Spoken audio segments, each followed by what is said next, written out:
Welcome, everybody, to the Advanced Selling Podcast, the longest-running sales training podcast in the history of podcasts. My name is Bryan Neal. My name is Bill Caskey. We are here every week for your listening enjoyment. If you've not joined our LinkedIn group, please do so. We're starting to get more active there, Bill. We're starting to post things in the LinkedIn group. And if you haven't joined Insider, we say it every week. Why not? Now's your chance. First Friday of every month, live coaching with my man, Bill.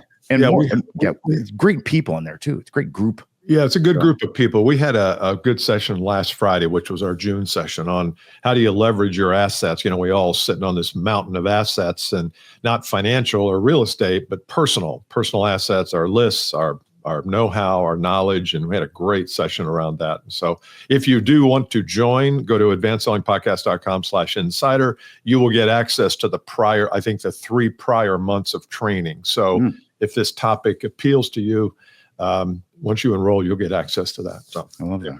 Just a little bonus. So I had something that, the last time we recorded, last episode, I think it was the last one, we talked about how when you get older, you start referring to things as your, like, you're going to go out and take your walk, Bryan. Yes, my walk. I'm going to read my paper and have my coffee. You're going to have your yogurt. My yogurt. Fruit. Yes, correct. Well, I've heard that like 4 or 5 times in the last 2 weeks. And I've got to come up with something clever and kind of smart-assy to say to it. Like, now, this is yours. Can I have it too? Or is this just your fruit? Or are others allowed on your walk? Or is it just your walk? Do we need to clean the streets? I've got to come up with something more clever than, what are you talking about? You're getting old. And then I had something that reinforced it. I have a guy coming out. He's putting in a new laundry room. Actually, it's a bigger story than that, but a new laundry room. And really nice guy, contractor. You know, these guys are salt of the earth dudes. They're just good people. I had another project. I said, can you just help me? And he did it. He was just very kind. And so we were talking. He said, people up in this neighborhood he goes, sometimes are not very nice. They're not very nice. And he says, you are. But most, wealthy, he said, wealthy people aren't very nice. And I said, well, I probably exclude myself from the wealthy class. He goes, well, sometimes they're just rude. And he says, how long are you going to stay here? Because you guys are getting older.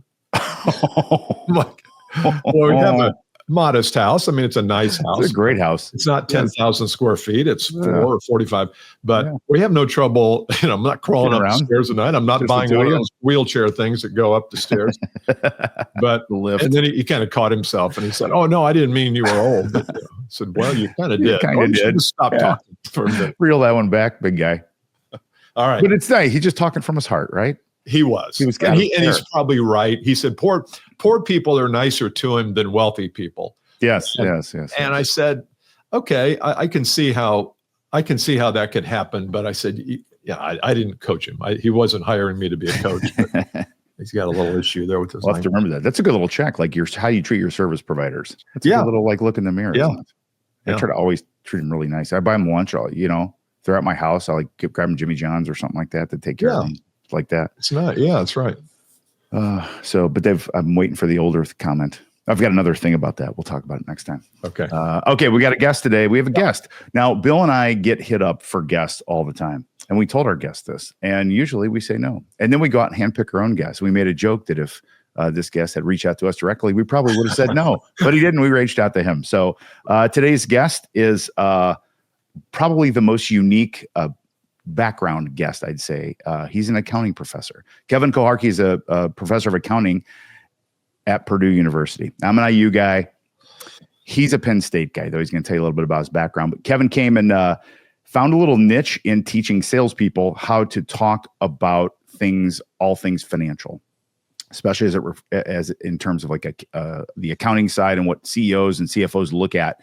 And he came and talked to some of our peer groups. I'm like, he'd be a great guest on the podcast. So we're going to try to squeeze in a really big topic in about 20 minutes. So I'm going to start with welcoming Kevin Koharki to the Advanced Selling Podcast, and tell us a little bit about your background, man. No, I appreciate you having me on, fellas. It's my pleasure to be here. So my background, I like you said, I did all my degrees at Penn State, was an accounting guy.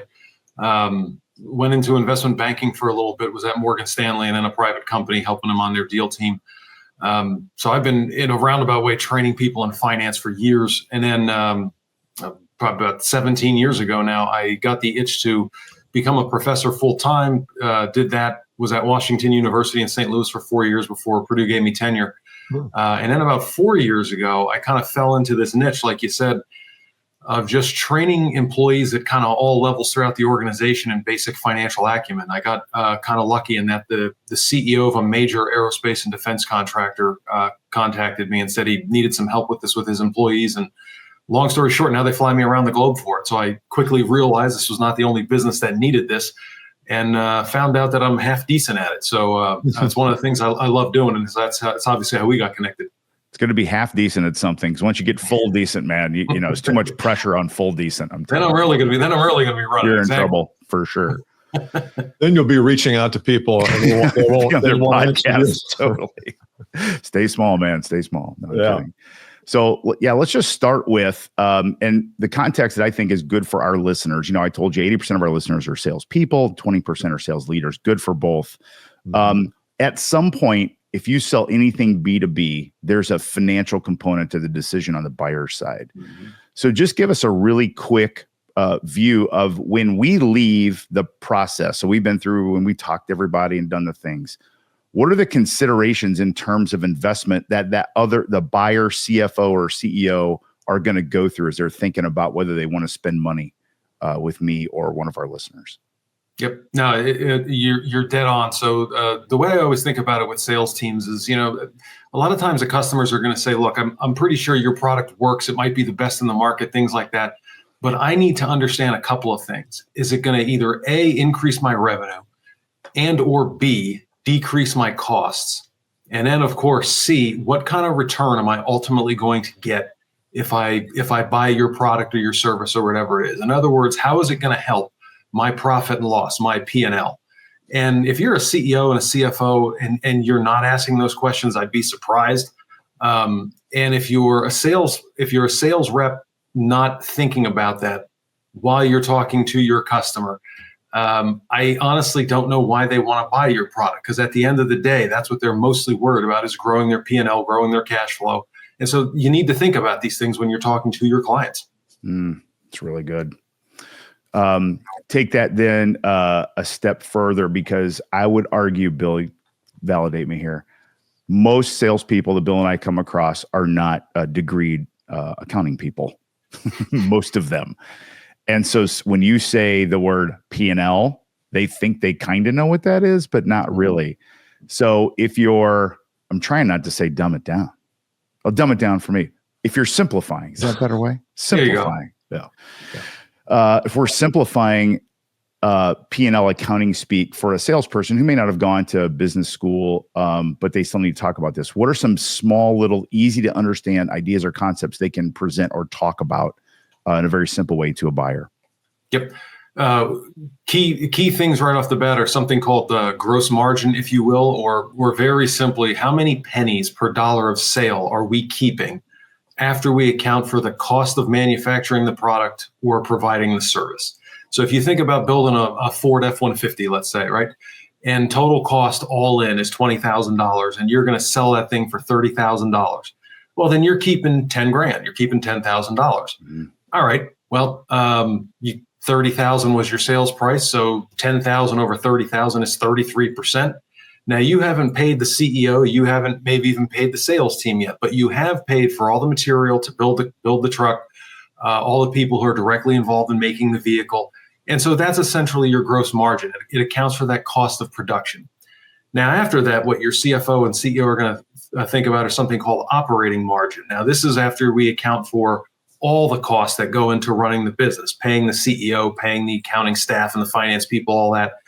And so essentially, how many pennies per dollar of sale are we keeping after we account for all those costs? And those are the two big numbers that when we talk about profitability, particularly gross margin and operating margin are the two big ones that all analysts are looking at when they evaluate a company, all investors. And of course, your CEO and your CFO, that's what they want to know. Interesting. Bill. So I've got a question. This is really good. I got your three things here, A, B, and C. A, does it increase revenue? B, does it reduce costs? And C, what's the ROI on the investment? I love those.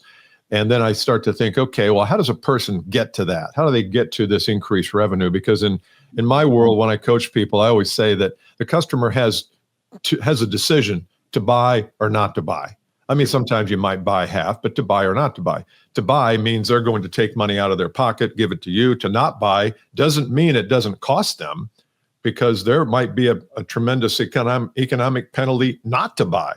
And unfortunately, what sales professionals do is they only look at the financials of the purchase, rather than if they don't purchase, is there any, if they're spending $200,000 a year foolishly and they don't buy my $100,000 thing to save them that, this is a stupid decision. So how do you suggest people start to talk about that, the economic impact of the purchase or not to purchase? No, great question. So I've run into this actually recently with a client where the customers they were trying to sell to didn't understand what's known as total cost of ownership. And so I'm going to tweak your example just a little bit. In this case, it was actually a farming community that they were selling into. And, in a lot of ways, it's, well, just make it as cheap as possible for me. Mm-hmm. And the sales rep was telling the farmers, look, we can do that. But the problem is that machine is going to break down probably 5 or 6 times a year, not 2 or 3 like you're used to now. So how much downtime are you willing to put up with on your grain silos and everything else because you want it to go another way?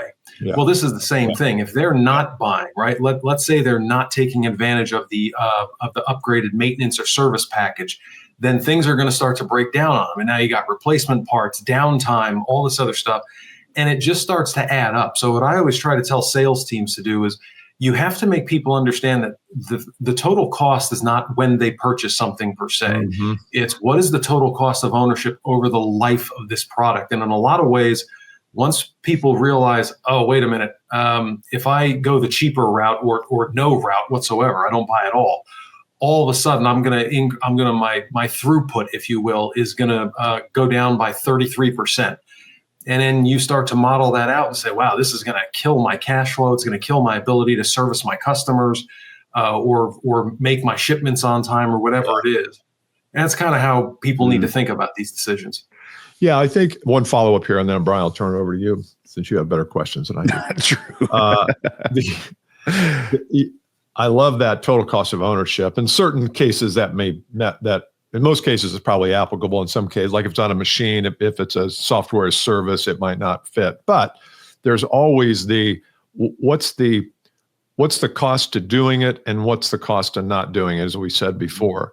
The question sometimes is the salesperson has to be comfortable enough to have that conversation. Right. Because if they're treading on ground that's unfamiliar to them, they're going to ask one question, they're not going to get the right answer, and they're going to think, well, that was close. Almost had to talk finances there.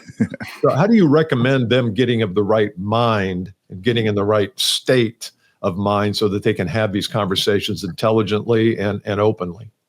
Yeah, the way that I've done it, it's kind of the way I've built my business, if you will. There's short courses that people can jump into to kind of figure this stuff out. I mean, the beauty part is none of this requires you to go get a PhD in accounting like I did or anything like that. A lot of this material you could cover in a couple of hours. And it's really just a function of understanding, okay, how does the profit and loss work? How does cash flow work? Once you get comfortable with that terminology and just a few minor calculations, and I'm talking calculations where the math that you need for this, you learned in 2nd and 3rd grade, right? Mm-hmm. At best, you need to be able to multiply and divide. At that point, you need to be able to ask your client the right questions about their business. Yeah. So you start to piece things together. So I'll give you a quick case study. I have a former client now. He's out on the road doing his thing. He told me, he goes, I was selling for 15 years. And he goes, he did well. He did well at the business he was in. But he said, once I started to figure some of this terminology out and a different way to look at things, he goes, got promoted to regional sales director. Now he's running all over the country, managing teams and all this other fun stuff. But he said, I can't believe how easy some of this stuff is. No one ever showed us how to look at it this way. And so this is not something that should take months. It's really something that if you have the right resources, know where to look, and dare I say, have the right instructor, you're literally looking at about 2, maybe 3 days of investment time. And at that point, you're set up and ready to go. Yeah. That's great. And I hit, we're talking to Kevin Koharki, a professor of accounting at Purdue University, also a little on the sales side of things now, teaching salespeople how to talk about financial stuff. I think that Bill's question is fantastic about the comfort level, and the comfort here comes from knowledge. And I think the step one is just Google. I mean, go to Google, and there's courses everywhere for fundamental basic stuff. Do you offer a course, Kevin? Do you offer any kind of, I mean, I know you know it at Purdue, but do you offer a digital course? Yeah, so I went out on my own and I formed CAE Consulting back about 4 years ago after that CEO of that defense contractor contacted me. So I started training sales teams, R&D teams, ops teams, just on my own as an independent, if you will. And so a lot of times what I'll do is I'll tailor my courses to this, well, obviously to the particular job function, but more importantly to the company or industry. Because I've been an analyst for 25 years, so I'm always looking at companies and industries and things like that. And so it's pretty easy for me to dive into something and say, okay, let me offer you this tailored solution on your industry, on your company. And so you know exactly the terminology, the key performance indicators and whatnot that are relevant to your industry, your customers, and your own company. And I think that's one of the things that separates me from the pack, if you will, because most people are using kind of a boilerplate offering. I like to go much deeper than that, because that to me is where the rubber meets the road, is when you can really help someone, particularly in their industry or company. Mm-hmm. That's really good. And the other thing that I'm taking away from this conversation for our listeners is, everyone talks about, they do the ROI thing. Like, we got to get the ROI. And their thought of ROI is when you get your money back, and the time horizon of when you get your money back. I don't know an a good investor on the planet that looks for a one-to-one. Right. I'm going to give you $1 and you're going to give me $1 back within a certain time period. That's not investing. That's helping a buddy out. That's basically this long view from Bill's question of, what is the total cost of ownership of yes or no long term? And no one on earth should be getting a 1x return. You know what I mean? We're not investing $1 to get my $1 back. I'm investing $1 to get a 10 or 20x. Do you agree, disagree with that? And how do I put that into a sales environment? No, I do agree with it. So what we're talking about is something known as the payback period. And it's a very elementary way of looking at things. So be honest with you, most clients that I work with, big or small, they'll use a payback period, but it's the first back of the envelope, if you will, input into the analysis. And it doesn't apply to most industries. So it'll work in something like software with a very short turnaround cycle. But if you're selling anything like heavy equipment or stuff like that, just throw the payback period out the window, because you're looking at, a piece of machinery that's going to last 25, 30 years. Most payback periods are 3 years or less. So you have to go deeper. There's other metrics that are much more, for lack of a better word, scientific. The math is not much harder, but it takes into account other aspects of the business that you absolutely want to account for, particularly if you know you're selling to the CEO or CFO, because they're going to be looking at these more advanced measures. So payback is a very rudimentary way of looking at things. It has a place in the tool belt, so to speak. But if that's all someone's relying on, they're maybe, I don't even think they're getting 50% of the way there. Right. Most sales teams I work with, they think that's ROI. They think ROI is when you break even. This payback period. It's interesting. Yeah. And that also requires a certain skill. And maybe we can have you on again and talk about this, or pay you to do a course for us or something. But the idea of, I got to get into that conversation in some way. And that person may not be willing to go there with me. Because when you start talking about intangibles, like, well, let's talk about the value of this product over 10 years. People are like, shit, I'm trying to figure out what I'm doing for dinner tonight. You're talking about 10 years from now. And I think our buyers today are in a 30-day, can I make the budget this quarter, thinking very little about, well, if this machine performs for 10 years, this could be a $20 million payoff. So I think part of that is, and I don't expect you to answer, that's probably more Bryan and I's, but how do we open that conversation up so the buyer is a willing participant in it, not feeling like we're dragging them into this economic discussion? Yeah. That's our people transacting.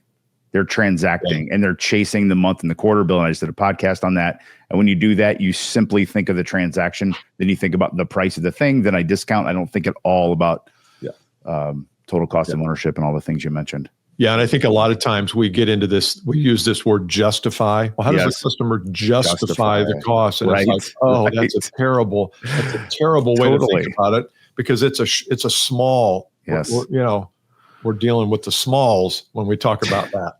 The halves, only halfway there, half goods.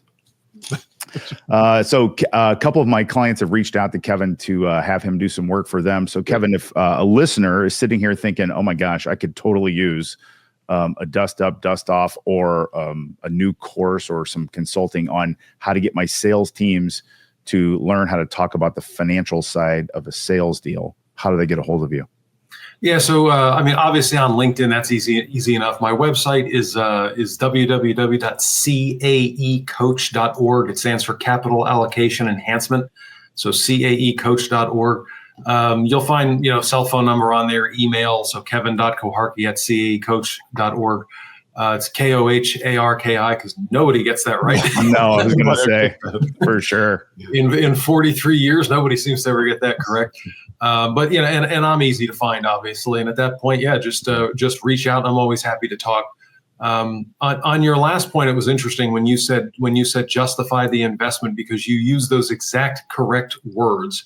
Where if you're selling to a CEO or CFO, there is a process that they do, that all their internal teams do. I don't care if it's operations or R&D or sales. If you're asking for money, there's a very clear process they want you to follow. And that's just some of the stuff that I help people understand. It's multi-part. It is not something that you could talk about in 30 seconds. That's for sure. Right. But that's kind of, for lack of a better word, the holy grail, if you will, is trying to figure out how to do that. If you show them the right numbers and obviously the right strategy and everything else, it's not a guarantee, but where you are in the pecking order goes up very, very quickly. Awesome. And I would think that if I'm a salesperson and I lead that as opposed to follow it and react to it, I'm in a whole lot better position, because now the customer's like, well, man, this dude knows what we go through. Let's bring him in. Let's bring him into that meeting. Yep. Versus just always reacting. Hey, the CEO wants to know what's a payback. CEO wants to. I want to lead. I want to lead there. Yes. Hey, Kevin, thank you very much for coming in. It's been really good. I think there's another episode here sometime in the future if you're okay with it. But I would agree. Really good starter. All right. No, that's it. Absolutely. Been my pleasure, fellas. Thanks for having me on. All right. Good stuff. See you next time. Cheers. Bye-bye. Bye.